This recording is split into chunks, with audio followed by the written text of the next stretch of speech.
Hey guys, what's going on? Kel back here once again, representing the 40k YouTube channel, bringing you another Warhammer 40,000 related video. Today, it's Faction Focus time. Faction Focus, all about the Blood Angels. One of my favourite Space Marine chapters. I have a small Blood Angels army myself, so I can't wait to see what the Faction Focus details are about the Blood Angels. As always, big shout out to everyone who subscribed over the first month. I saw a call yesterday. We did a battle report. I'll get onto that in a minute.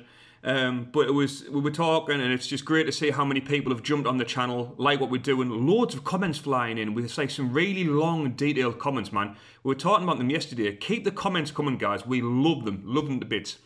If you're new to the channel, we are 40k. We put out Warhammer 40,000 content every single day, just like this. News, hints, tips, reviews, painting videos, and battle reports.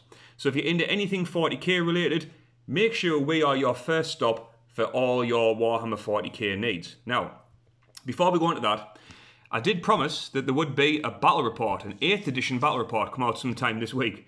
We filmed it yesterday. I have tried to edit it today. Because of several things I was using my phone and the camera quality is poor, and the camera kept cutting out and the videos won't merge together. What we decided to do, because I've tried it and looked at it, and the quality is rubbish, right? My camera skills need a lot to be desired. So what we're going to do is we're going to look around our friends and see if we can get something like a GoPro, better quality equipment, better lighting, better everything, and try to put out a battle rep for 9th edition. As you can see, the camera went a bit dark there. It does that all the time, which is annoying. But get it done. So what we're going to do instead, guys, main course had a talk. We will do 2 videos where we review our armies, just so you can see them. We'll do one for Cole's Chaos/Renegade Knights, and we'll do one for my Sons of Vegeta. How the battle rep went? It went, for me, poorly. Cole got first turn, picked on my Repulsor Executioner, shot it off the board straight away. It didn't even get a shot off. My Warsuits also got shot off the board, which left me with like just basically troops going up against knights. It didn't go well at all. I did manage to pull away in terms of victory points, because we were drawing cards and I was getting the cards I need, and we ended up being quite close towards the end of turn 4. I think Cole was ahead by 1 or 2, like 16 to 17 or 16 to 18 in his favour. But the way that it was going, it didn't work. And the only knight I managed to kill was with a Primaris Chaplain, because I beefed him up to bits. He went in like a beat stick and took like 16, 17 wounds off this knight and killed it. But Cole decimated me, did really well with his army. Deployment helped him, and stratagems helped him, and terrain helped him, and all sorts. I'm going to have to rethink my list and see if I can come up with something that's worthy or powerful enough to beat knights, because at the minute, it doesn't look like it is, unless I get first turn, which at the moment ain't going to happen against a 5-unit squad of knights. But anyway, there will be videos coming out soon, guys. Army reviews, so stick around for those. But today, Blood Angels, Faction Focus. Let's see what we've got for the Blood Angels. So, Warhammer 40,000 is about to become a whole lot more stylish and well-groomed, as it's a time to see how the Blood Angels will be taken to the battlefield in the new edition of Warhammer 40,000. Let's crack on. And there we have some aggressors, the Primaris Lieutenant, some intercessors, Repulsor, the Dreadnought with the flak cannons, and the Inceptors with the Plasma Exterminators, I think are called. Now, my big beef with those is those Plasma Exterminators are cool. For anyone who collected Conquest, the Conquest magazine, how come all the Inceptors had the bolt guns and not even one of them had the Plasma, which was, I think, is better. I was quite miffed about that, actually. Anyway, who are they? The Blood Angels are the purest examples of what it means to be the Emperor's Angels of Death. Upon wings of fire, they descend into battle and tear through the beating heart of those who would dare oppose the will of the Master of Mankind. Though noble and regal in appearance, having inherited elements of their Primarch's beatific visage, they are fierce and terrible to behold once the battle fury is upon them. For a darkness lies within the heart of each of Sanguinius' sons, a psychic imprint permanently tainted the gene seed of the Blood Angels after the Primarch's death at the hands of the arch-traitor Horus. Echoes of this ancestral memory can cause Blood Angels warriors to relive this traumatic moment on the eve of battle, sending them into a trance-like frenzy from which only Mephiston has shown the mental fortitude to emerge in the long history. As a mercy to those afflicted by the curse, they are gathered together to form the Death Company, a forlorn hope of black-armoured berserkers whose sole purpose is to channel their barely controlled rage into one last apocalyptic rampage into enemy lines. I have a big unit Death Company. I have like 15 Death Company, and I have the Death Company chaplain, not the named character, the one that was released a bit later with like the red wings. But this is some of the newer artwork with the Hellblasters, the Ravers. The Blood Angels is a great army. I would play them more often, but I really wanted to start my own chapter, hence why I started the Sons of Vegeta. So how would they play a new edition? Many of the points made in the Space Wars Faction Focus article will appear to assault-orientated Blood Angels armies in the new edition of Warhammer 40,000. The smaller recommended battlefield sizes will lend themselves to forces getting stuck into each other, while the new terrain rules can be used to protect your small, valuable units from enemy weapons fire. And there we have some more going up against the nades. We've got things like the Inceptors, Ravers, Dreadnoughts, Repulsors, Aggressors. The Aggressors are such good models. So powerful in close range as well, they are ridiculous. And the Storm Raven gunship. I've definitely got one of them. I can never remember what it's called. I always get them confused with like the names between Storm Raven and Storm Talon. I think it's Storm Raven. But they can carry dreadnoughts and all sorts, and they're a really useful model, though, especially for Blood Angels. Blood Angels benefit from a host of special rules when they make a charge, or charged, or perform a heroic intervention. They receive 1 attack from Shock Assault ability, common to all Adeptus Astartes, and gain a +1 bonus to their wound rolls due to Red Thirst ability. This is already a powerful combination, but when the Assault Doctrine is active, which it can be from the 3rd battle round onwards, they also receive an extra attack for their Savage Echoes ability. And the Savage Echoes ability, when the Assault Doctrine is active, if a unit with this ability makes a charge move, is charged, or performs a heroic intervention, add 1 to the attack's characteristic of models in the unit until the end of the turn. Note that is cumulative with the bonus these models receive from Shock Assault, which is really cool. So basically, basic Marines, what's they called? The Intercessors, the new melee Intercessors, will be getting something like 6 attacks. So they get 3 base, +1 for the Chainsword, +1 for Red Thirst, +1 for this. So like 6 attacks going in. That's a lot of attacks going in. They can just chew through infantry easy. Although the terrifying charge of the Sons of Sanguinius is a majestic thing to behold, especially with a lot less Overwatch in the galaxy, it's important to use the rules to your advantage, rather than recklessly throw your Blood Angels into combat. For example, using strategic reserves will not only shelter your Thesis melee units from enemy firepower, but will also buy you time for the Assault Doctrine and Savage Echoes to kick in. So it'll be at their ultra-violent best when they arrive on the battlefield. As some of the foremost defenders of mankind in terms of martial skills, your Blood Angels should be looking to make the most of heroic interventions once the enemy charges in. And I won't go through the heroic intervention drill. You can, basically, when a character is close enough, a character can go in within like 3 inches, within 6 inches or whatever, depending on what the wording is for the character, and heroically intervene. Means the character gets like a free little auto move towards combat. You can get them into combat, get their attacks in, turn them into absolute beatsticks. And to round it up, you can select 1 character unit to perform a heroic intervention.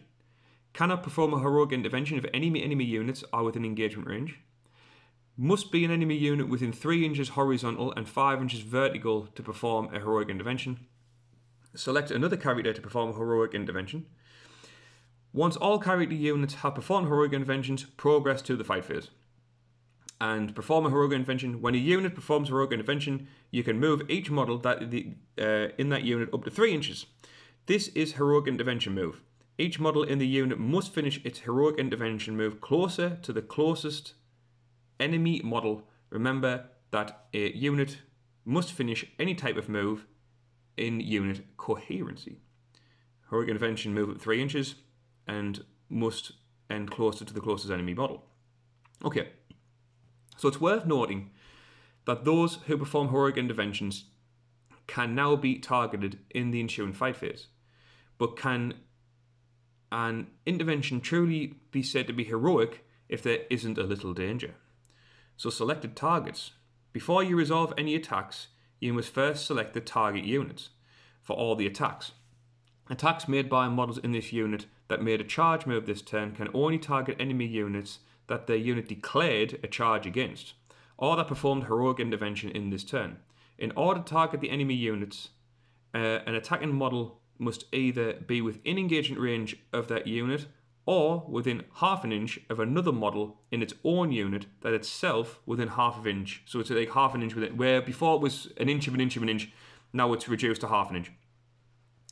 So the unbridled stratagem not only allows heroic intervention to be performed in the enemy charge phase, if an enemy unit is within 6 inches of a Blood Angel's character rather than 3, it can also be used on any Blood Angel's unit. Smaller board sizes may cause your opponents to run out of room to evade a surprise 6-inch countercharge. However, as mentioned above, units performing heroic interventions do open themselves up to enemy attacks, and as charging units fight first, they may be subjected to at least some part of the charging unit's wrath. So be prepared. Using durable units in a Blade Guard veterans or Terminators will help to mitigate the risk. And for 1 CP, we have Unbridled Ardor, I think that's pronounced. Use a stratagem in the charge phase. Select one Blood Angels unit from your army. That unit can perform a heroic intervention as if it were a character. In addition, that unit can perform a heroic intervention if there are any enemy units within 6 inches of them instead of 3. And when doing so, can move up to 6 inches instead of 3. That's cool. Now, what I'd be tempted to do, not with Terminators, I'm not sure if... You don't see them fail very often, but things like Reavers, like a big blob of Reavers, could heroically intervene 6 inches. They get lots of attacks. They get even more with close combat knives and shock assault and things like that. I would like to see things like Reavers or the Death Company go in.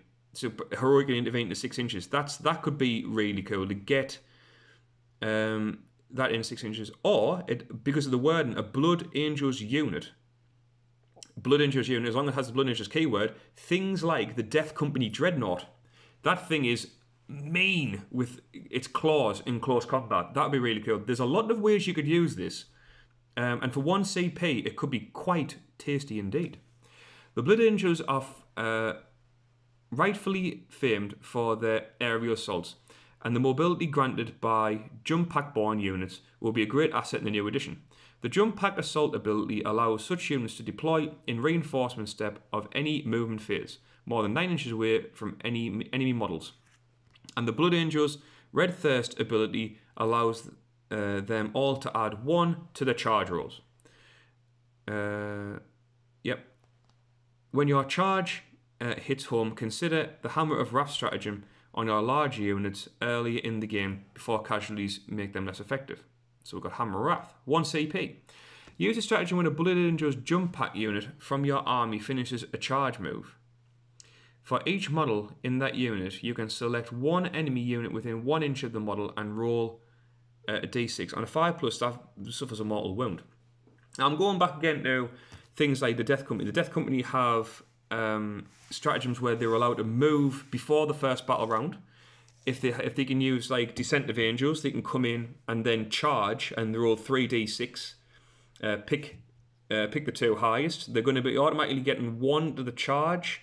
If the chaplain's with them, they get re-rolls on charges, and if they get within an inch here on a 5+, they're going to get a mortal wound. Really cool. It makes me want to kind of play Blood Angels again. So key units. As with the Death Watch and Space Wars, we've covered in faction focuses earlier in the week. The Blood Angels will also be able to wield the might of new Primaris units from Indominus. On that note, check out our first nomination of top units for the Blood Angels New Edition, starting with the Assault Intercessor Squad. They'll be getting a load of attacks. Like I say, Strength 4, about 6-ish, 6 attacks going in. It's only strength 4, but when you're given that many hits, that many wounds, especially if you've got characters nearby for the rerolls, chances are that the amount of dice going in will cause some pain. Okay. The Assault Intercessor Squad is a troops choice, meaning even the smallest Blood Angels force or one of their successive chapters can be built around a unit that plays to all the strengths of the Scrines of Sanguinius. Every model has at least 3 attacks using their Starty's Chain Swords with a tasty -1 to AP modifier, before any modifiers for being Blood Angels kick in. Capture objectives with them and dare the enemy to charge and clear them off, with the threat of your heroic intervention always 6 inches away. And there we have the chain sword, melee weapon, AP -1, 1 damage, and you get 1 additional attack with the weapon. And next we have some mighty Sanguinary Guard. These guys are basically, if you've never played them or know a lot about them, basically flying Terminators with melters. Okay, they have melter pistols, beefy swords, -2 AP axes, and normally, if you field them correctly, come with an ancient. The ancient grants you all kinds of rerolls and abilities. Highly recommend. If you are a Blood Angels player and you don't have a squad of these, get them. They are a must. So the Sanguinary Guard exemplify the Blood Angels' propensity for jump pack troops and benefit from a host of stratagems in Psychic Awakening, Blood of Baal. Visage of the Damned, combined with Unbridled Adore, allows a unit of Sanguinary Guard to heroically intervene, force a penalty to hit on the charging enemy's attacks, then cut them down with their D3 damage in Carmine weapons. So Visage of the Damned for 1 CP. Use a stratagem in the fight phase. Select 1 Blood Angels unit from your army that has the Death Mask ability. Until the end of the phase, when resolving an attack against that unit, subtract 1 from the hit roll, which is really cool. There seems to be a lot of really good strategy in the Blood. It's actually making me, really want to go back and have a look and see what I've got and try and play some more of these. But I should really stick with my Sons of Vegeta for now. I've put a lot of time and effort into them, but I could be tempted. And here we have the chaplain with a jump pack. I have one of these. Not painted quite to this standard. I did a really good job with it. I spent a lot of time, a lot of energy on it, and I think it came out. If I was going to mark it myself and being conservative, it's a solid 7.5 out of 10. It's a really good looking model. Metal pistol, powerful in close combat. So the chaplain's litanies allow him to influence a number of different units and phases of the game, and his jump pack's mobility allows him to be wherever he's needed. Useful if you want him to get into position to assist other jump pack units with his litanies when they arrive. The Canticle of Hate adds 2 instead of 1 to the charge rolls of Blood Angels units within 6, greatly improving the chances of accompanying jump pack equipped troops, making that all-important 9-inch charge roll after dropping into the battlefield from above. So if this litany is inspiring, add 2 to the charge rolls made by friendly Blood Angels units whilst they are within 6 inches of the model. In addition, when a friendly Blood Angels unit makes a pile-in or consolidation move within 6 inches of this model, models in the unit can move an additional 3 inches. This is not cumulative with any other abilities that adds to the unit's charge roll or increases the distance it can pile in. Okay.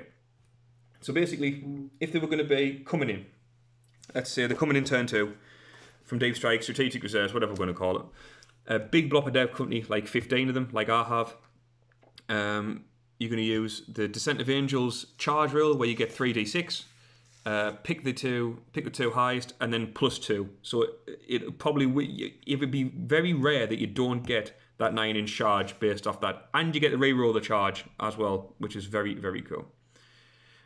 Will you be adding the awesome new miniatures from the Indomitus set to your Blood Angels host, or using it as a foundation for a new collection?